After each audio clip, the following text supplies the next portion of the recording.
All right, Gary. Well, the handling of an Oklahoma City boy's death takes an unexpected turn. It appeared to be a murder case, but the Oklahoma County DA's office can't prove Nichols' death was intentional. Jennifer Pierce following this story for us. And Jen, the people who cared for him could still, though, face life in prison. Well, Nichols was placed in the care of his adoptive mother and her boyfriend, but now they both face child abuse, neglect, and enabling abuse charges, which can carry a life sentence. That baby was only 3 years old.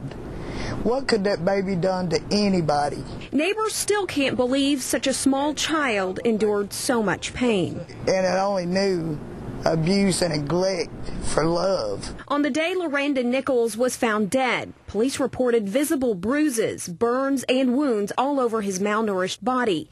He even had a large knot on the back of his head with fluid coming out. When this case first came in, we were absolutely outraged by it. The Oklahoma County District Attorney's Office set out to file murder charges against Alibra Nichols and Donald Miller, but couldn't. The medical examiner didn't find obvious signs of death in the initial exam. To prove a murder case, we have to show that there was some injury, torturing, maiming, etc.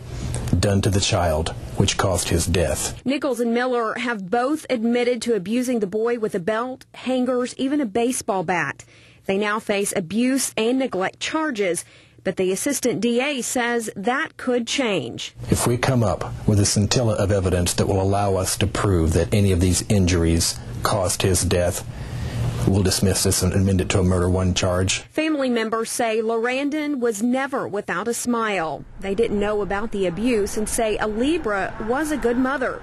Friends thought the same, but now they want justice to the full extent. The baby is God's angels, and they abused one of his angels. And if they don't get the right justice on earth, they will in heaven when they meet God.